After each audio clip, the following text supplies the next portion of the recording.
Another good reason to celebrate. There's never really a bad time to celebrate, though. The Playing for 90 Soccer Show is back, and better than ever. I'm your host, Baxter Colburn. Welcome. It's been a bit of a holiday since we last chatted. I know it's been some good times, some bad times, but we are back. We are ready to roll. And the show, this is one of the two shows now that playingfor90.com, part of the fan-sided network, will be running. I'm Baxter Colburn, one of the editors at playingfor90.com. I will be running this Monday show. It'll be kind of a recap of everything that's been going on in the soccer world, usually from the weekend. And then on Tuesday nights, there'll be a recording. The show will be recorded, but then it'll come out on Wednesday mornings. Phil Nagley, one of the other editors here at playingfor90.com, will be hosting a general soccer show, so something you're definitely going to want to check out. So this show gets recorded Monday nights, but it comes out Tuesday mornings, and Phil records his show on Tuesday nights, and that gets published Wednesday morning. So definitely be on the lookout for that. Mine's more of just kind of a recap, general news, and his is the more in-depth, hot-button issues that are going on, and just giving you the very best content that is possible in the soccer world right now. For those of you that don't know, Playing for 90 is a general soccer site, a part of the fan-sided network. We cover all kinds of stuff. You look at our websites, all the tabs we have across. We have the Champions League. We have our column section where all three of us editors write about our favorite teams. Phil writes about Dupe Nation, a.k.a. the Philadelphia Union. Chris Blakely, our third editor, his column is currently titled Red, White, and Green, but is now being changed to Cascadia Review. He is based out in Seattle and is a big Seattle Sounders fan. And then, even though I'm based in Wisconsin, I am a New England Revolution fan, and my column is called Revs Report, so something that we all try to keep updated on a very frequent basis, whether it's news about the teams that we follow closely, or just our thoughts about something that's occurred. I know recently I've done a few articles about Diego Fagundes and his moves for the U20 Uruguay national team as well. So something to keep an eye on as we move forward. The other tabs we've got is EPL, obviously the English Premier League, the biggest and best league in all of soccer. MLS tab, Major League Soccer, the upcoming, growing, exciting soccer league that is here within the United States. The morning kick around. What that is if you come check into Playing for 90 every morning, Monday through Saturday, between 9 and 10 a.m. Central Time, you will find an article from myself. And what the morning kick around is it gives you the very best of the newest soccer news that has occurred within the last 12 to 24 hours, depending on when everything breaks or not. It gives you a solid look at everything that's happening from all over the soccer world. It's kind of your primer for the day. So as you're getting ready to go to work, or you're checking in at work, you need a break or something, you can check out Morning Kick Around. It's got all the soccer news to get your day rolling. And then finally, we've got NWSL and US Soccer for our final two tabs. Obviously, those speak for themselves. NWSL, the Women's Pro League here in the United States, and then U.S. Soccer, we have coverage on both the men's and women's soccer teams. We do feature stories about other leagues as well. We've had some from the Scottish Premier League, along with a bunch of different things, Liga MX. That's the nice thing about a general soccer site, is you can talk about literally anything you want, soccer related. You think of it, we talk about it, we cover it, and we do our very best to make sure that you get the information in a timely manner. You can find us on social media, Playing for 90. Just search that on Twitter and on Facebook, and you will be able to find us. We post all our articles, try to interact with our fans as best as possible, and really give you guys the best social experience as well. Because as we all know, social media is probably the best way to find all of your news nowadays, in anything, sports especially. Being able to communicate in a timely and effective manner on social media is absolutely crucial. So check them out, Playing for 90 on Facebook and at Playing for 90 on Twitter. So enough of the introductions, enough with all the hoopla, the folklore, etc. Let's get to some of the big stuff here. And I'm sorry, playingfor90.com if you want to go straight to the actual website. You You can check us out that way too. New articles go up every day. A lot of great stuff to check out. Let us know your thoughts about the articles. Let us know your thoughts about this show as well. Like I said, it's going to be on Monday evenings is when it's going to be recorded. It's going to be published Tuesday mornings for your listening pleasure. So we hope you enjoy it. But moving into the real reason why we're doing this show, soccer, right? Enough about all this logistics, all this other BS. No, I'm just kidding. All this other soccer nonsense that's going on right now. We're going to start in the MLS, Major League Soccer. Rule number 1 for all MLS fans, never say the MLS, because that's basically, MLS is the abbreviation for Major League Soccer. So if you say the MLS, you're basically saying the Major League Soccer. It works for leagues like NFL, NHL, MLB, every other league in the world, basically, it works for, except for Major League Soccer. So, the National Football League, MLB, no, it doesn't work for the Major League Baseball. So, things like that. You got to really, it's a hot button topic, but our editor, Phil, will get on you if he hears you saying the MLS. So, I catch myself doing it too, so keep an eye on it. MLS, best action. So, checking out some of the hot headlines right now. A man that has been a very influential part of the Columbus Crew this season, and last season as well, too, Mr. Federico Higuain. He reportedly just got paid. He got the most lucrative deal in Columbus Crew SC history. Columbus Crew SC, formerly known as the Columbus Crew, now with a name change, rebranding, they are now Columbus Crew SC. He just made a lot of money, and our editor Chris Blakely has the hottest details on that. In my opinion, this man, Federico Higuain, the brother of Gonzalo Higuain, the Real Madrid striker, definitely deserved it and is making up for the time that his career he's been all over the place, but he has definitely made his presence felt in Major League Soccer, and he is now the largest contract. Like I said, he has now been signed with a designated player contract and is now the largest contracted player in the team's history. He's 30 years old, Higuain, but he is a terrific player. It's something that is going to help build Columbus Crew's brand. They are, like we said, they've been rebranded now to Columbus Crew SC. The Crew finished in third in the Eastern Conference, a very impressive finish considering that this team is made up of a lot of ragtag young guys that people don't really understand where they are. They're a very physical team, but going into the 2014 MLS season, not a lot of people really gave them the credit they deserved. You look at the top 5 finishers in the Eastern Conference: DC United, New England Revolution, Columbus Crew SC, New York Red Bulls, and Sporting Kansas City, the defending MLS Cup champions from 2013, weren't able to defend their honor in 2014 as they got knocked around and knocked out of the first round by the New York Red Bulls in the knockout round. So definitely a surprise in that regards. But Columbus Crew SC, they've got a lot of young players on their team. Will Trapp strikes a name. Ethan Finley, Aaron Schoenfeld. Those guys are young and dangerous and have a huge career in front of all of them, and are certainly a group of guys that are going to have a lot to keep an eye on moving forward. Other big MLS news at the moment, you look at the MLS signed their 8 college seniors ahead of the 2015 Super Draft. These 8 seniors come from all over the country. And let's see here.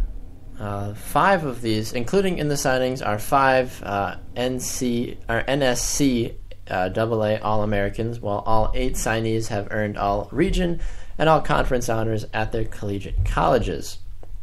The big highlights in the group are the Notre Dame captain midfielder Nick Beasler. He is. He's the younger brother to Sporting Kansas City defender Matt Beasler. So Beasler having a chance to lead the Irish to the 2013 NCAA College Cup Championship. For those of you that are familiar with Mr. Harrison Shipp, or Harry Shipp, the now second-year man out of the Chicago Fire, a very exciting young rookie product last season He had the opportunity to play with Nick Beasler as well, helping Notre Dame capture that 2013 championship. Some other guys on the list that are notable that you need to keep an eye on. From Oregon State, their forward, Kiri Shelton. He is one of the All-American second-teamers. He is a Texas native. He was the Pac-12 Player of the Year. And he also helped the Beavers of Oregon State to their first NCAA tournament appearance since 2003. And he did this by scoring 10 goals and throwing in 12 assists just for fancy kicks and giggles. So Beasler and Shelton will be the two probably biggest players coming out of the draft in terms of players to make immediate impacts on their teams. I know a lot of people were upset when Patrick Mullins and Steve Newman didn't get the exact amount of playing time that they had thought they were going to with this season coming up, this past season with the New England Revolution. Patrick Mullins saw the field relatively, not too bad. He scored 4 goals, but then the New England Revolution decided not to protect him in the expansion draft, and he is now on his way to New York City FC. Something else, though, that has really been a big debate in MLS has been the controversy of whether or not MLS needs a promotion and relegation similar to the English Premier League.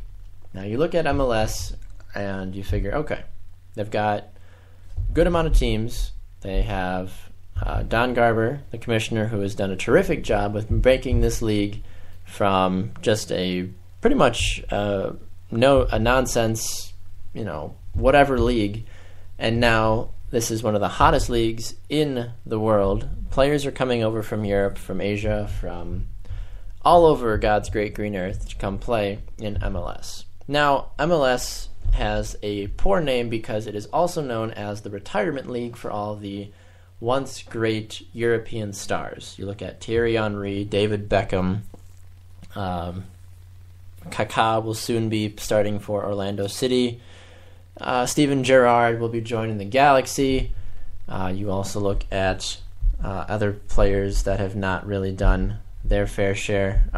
Frank Lampard, whenever he decides to come over and play, but we'll see when and if that ever happens. So, but yeah, the promotion relegation, it's a good idea in the fact of that there will be 21 teams in Major League Soccer now going into the 2015 season.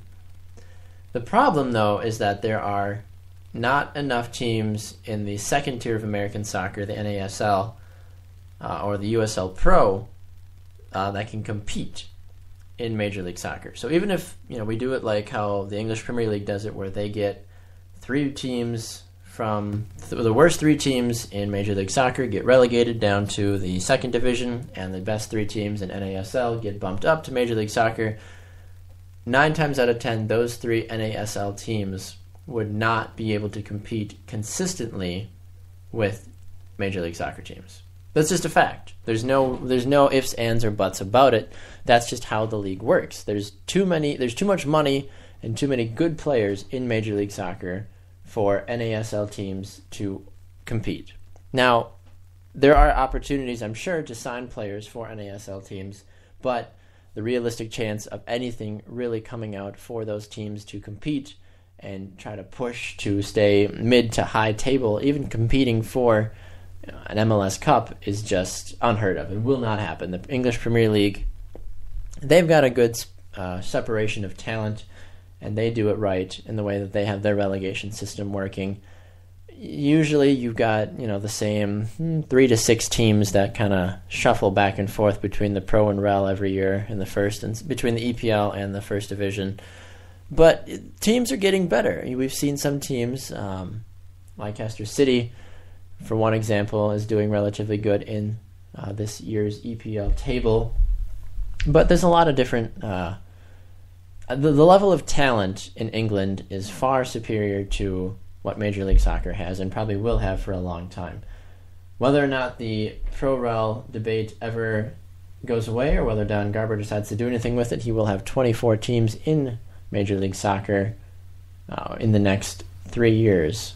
potentially even more if Minnesota gets added, but that's a whole other topic. So we'll see what happens with that. We're going to take a quick break, and when we come back, we're going to chat a little EPL news. This is the Playing for 90 Soccer Show.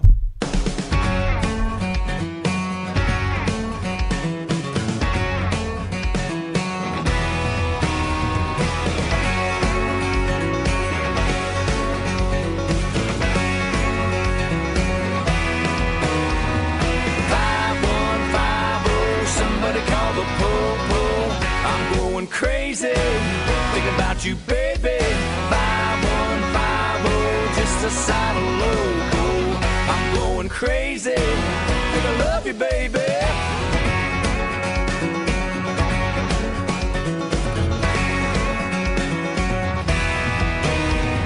5150, somebody call the po-po.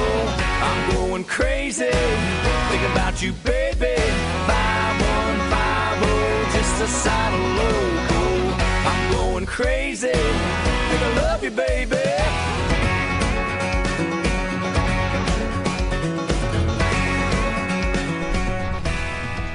Welcome back to the Playing for 90 Soccer Show. Baxter Colburn here with you on a chilly evening here. I'm located in Wisconsin. It's cold. I'm not going to even try to figure out what the temperature is right now, because I think that if I did, I would probably scream, and you wouldn't want to hear that.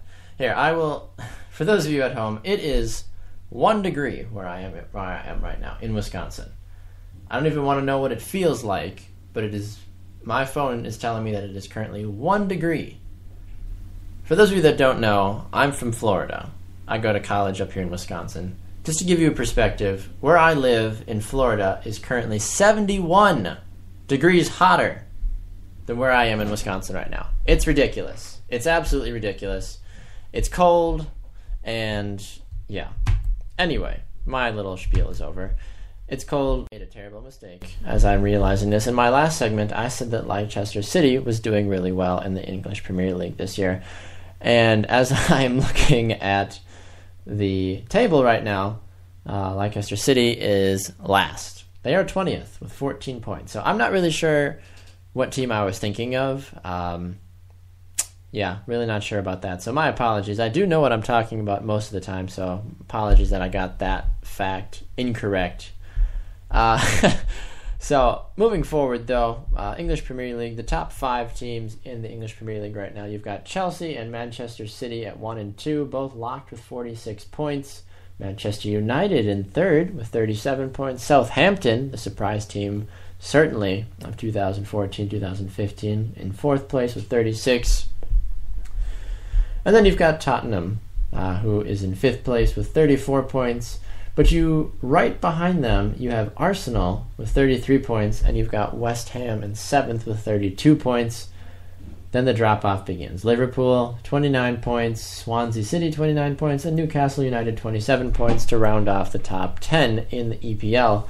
Bottom 3, Crystal Palace at 18th with 17 points. Burnley at 19 with 17 points, and Leicester City at 20 with 14. So, yeah. The EPL, like I said, though, it would be interesting to see if Major League Soccer did adapt the table system, because if that were to happen, we would have seen the Montreal Impact get relegated, along with a handful of other teams as well. Big news, though, in Premier League right now is the January transfer window. There was a speculation today about whether or not Lionel Messi was readying for a move to the Premier League. And you know that the internet is a weird place when a player, here's what happened, is the fact that Lionel Messi he followed Chelsea's Instagram. That's all he did. No, nothing like, hey, I love Chelsea, I'm going to Chelsea. But as soon as he did that, people started freaking out. He also follows Thibaut Courtois and Philippe Luis on Instagram as well, both Chelsea players. But everybody started freaking out in England because Lionel Messi, arguably the best soccer player in the world, next to Cristiano Ronaldo, liked or started following the Chelsea Instagram. Now, if we ever wanted a story as ridiculous as this, all we would need to do is go back a handful of weeks where now U.S. men's national team product Gideon Zelalem is now committed to play for the United States. But about 2 weeks ago, Zelalem, somebody with his name, posted on Twitter under a fake account, even though it said his name and everybody bought it, posted an American flag emoji. And everybody went berserk. There's like, oh, he's chosen the United States. He's going to the United States. We get, the next up-and-coming exciting product to play for our team. Yahoo! That wasn't, it was not actually Gideon Zelalem that posted it, thankfully, because he actually has decency. So, it was interesting because just because he posted that emoji didn't mean that he was coming over at all. And now, similar to Lionel Messi, just because he followed Thibaut Courtois and Philippe Luis and Chelsea FC doesn't mean that all of a sudden this is going to happen. And ironically enough, Messi does follow one other English club on Instagram, Manchester City. Now, there have been rumors about Messi coming over to England, and if he did come to England, who he would play for. And, of course, both of those teams are Manchester City and Chelsea. Now, whether or not that actually happens is a whole nother story, and something we're not even going to bother getting into because nobody has that kind of time. Another big story coming from the English Premier League, you look at Steven Gerrard. He is going to be completing a move to Major League Soccer in the summer of 2015. People are calling him the next David Beckham. I don't really feel like that's a fair comparison because David Beckham is a far better player than Steven Gerrard ever will be. Debate that if you would like, but David Beckham, far better player. Personally, that's I believe that is the absolute truth, and I don't think a lot of people would argue myself on that one. But anyway, Steven Gerrard, the current Liverpool captain, scored twice today to lift Liverpool to a 2-1 victory in the fourth round of the FA Cup. Just a side note on that one. But Gerrard headed to the LA Galaxy, joining the team in the summer. So he won't be there for the entire season, but he'll be doing kind of a Jermaine Jones where he joins the team middle of the season and will probably help with their playoff push because, honestly, even though Landon Donovan is gone for the LA Galaxy, Robbie Keane, Jesse Zardes, Robbie Rogers, Omar Gonzalez, Jaime Pinedo, I could go on. It would just, there's a lot of players for the Galaxy that are going to make them another solid contender. Marcelo Sarvas. Anyway, I'm done. There's a lot of Galaxy players. Galaxy are going to be really good next season. So anyway, made it through the season. They get the reward of having Steven Gerrard, arguably the best English footballer currently, aside from Wayne Rooney, Frank Lampard. Either way, he's top 3. Steven Gerrard heads on over. He goes hang out with the Galaxy and is going to play with them for 18 months. That's the current deal. So we'll see if that ends up happening or not. Well, we know it will happen, but at the same time, we don't know what kind of impact that will have on Major League Soccer and Gerrard's career. So another interesting story that occurred, Lucas Podolski. He is joining Inter Milan on a loan deal. Lucas Podolski, the German international, one of the more recognized faces, I believe, of Arsenal / the German national team. The deal has German forward Lucas Podolski has completed a loan deal to Inter Milan. It will last until the end of the current season. So it was only a matter of time until we felt like Podolski was going to end up leaving the Emirates as the situation at Arsenal was deteriorating, which makes sense. He kept seeing less and less appearances as the seasons continued to pass on. So the move in that regards makes sense. Players want to play. Anybody does. Podolski, he's only 29. He's got a lot of life left in him. There was just minuscule rumors a while ago about him possibly even coming over to Major League Soccer, but let's not even start that. Anytime any European player that's had any halfway decent success in Europe all of a sudden becomes available, or even eclipses the age of about maybe 30, people freak out and are like, ooh, maybe he's gonna come. Maybe that person's gonna come play here in Major League Soccer. Well, that doesn't always happen, unfortunately. There is another big rumor. We are kind of switched over now to the transfer side of everything. Bigger rumors at this point now in terms of transfer news. There is the biggest ones is that Mario Balotelli might be returning over to Italy. Another rumors are Angel Di Maria possibly going to Paris Saint-Germain. You also have news breaking that Chelsea is not interested in Marco Reus, the German international. So 3 big players that a lot of people thought would be on the move, especially the Reus deal.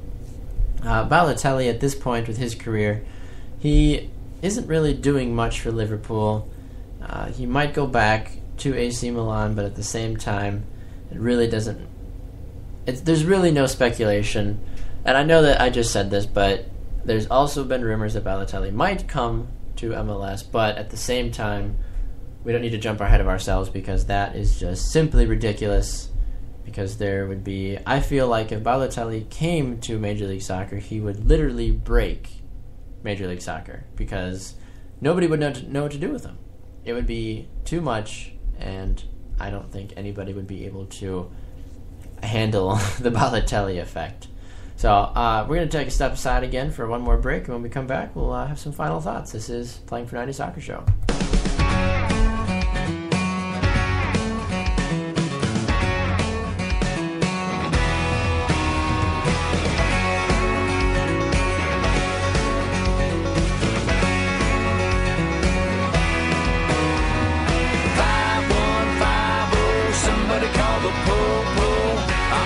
Crazy, think about you, baby.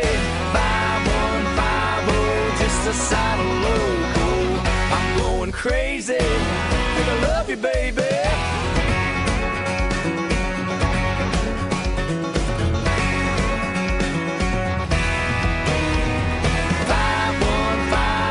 Somebody call the po-po.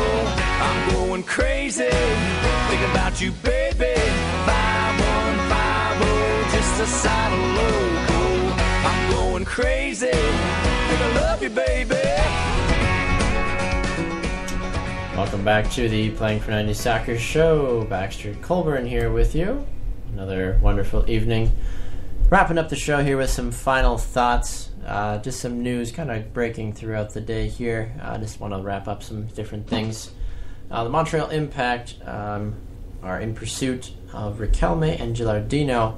The Impact has come out with a statement saying that Gilardino is interested, but the club has also denied making any contract offer to the Italian international. Gilardino, very much towards the end of his career, that's for sure. We'll see whatever ends up happening with that. If he does move, Orlando City has signed a new player, the Refrigerator, as his name goes by. His real name, though, is... where did it go? Gustavo. There we go. Gustavo. The Brazilian center back, Gustavo, has signed with Orlando City. It does not appear on a designated player contract. So, with Gustavo, a.k.a. the Refrigerator, on the back line for Orlando City, he will join Aurelia Collin, Tyler Turner, Tommy Redding, Rafael Ramos, and Luke Bowden. The head coach of Orlando City came out with a statement saying, "We are very pleased that Gustavo has joined the club. He's a tough and willing defender who we believe will be a fantastic complement to our existing core." Definitely makes sense. He is it sounds like he's a very good player. Going back to the Impact for a second, though, they did make a move in terms of signing their 2014 team MVP to a new multi-year deal, Andres Romero. Romero, a very underrated player in Major League Soccer, but it makes sense. You know, he has done a fantastic job. Last season was only his second year in Major League Soccer. He's only 25. He set some personal bests. He finished as the third leading scorer on the team with 6 goals, and he added 3 assists during 29 games, 25 of which he started. So, interesting, some interesting stuff for the Impact. They were certainly not pleased with how they finished last season in Major League Soccer. Remember how we said, though, that if Major League Soccer did have a relegation system, Montreal would have been the first team out. They only mustered up 28 points through 34 games last year. And then the San Jose Earthquakes and Colorado Rapids would have gotten relegated as well. Not sure how that would have worked, though, in terms of Chivas USA, because they no longer are in existence. That club has just been disbanded and now has made way for LAFC. So, you don't know. We'll see what happens moving forward. So, Montreal Impact, though, they don't want to be worst in the East anymore. The East is always wide open, especially now with NYCFC and Orlando City joining as well. Well, this has been an edition of the Playing for 90 Soccer Show. I really do appreciate you listening in. We hope that you will continue to be a constant fixture. Remember, Playing for 90 is a general soccer site on the Fansided Network. You can find us online at playingfor90.com. You can find us on Twitter at playingfor90, and you can find us on Facebook by looking for Playing for 90. So, I'm Baxter Colburn. Thank you so much for listening. Until next time, support your favorite team, play the beautiful game, and always remember that God is a soccer fan.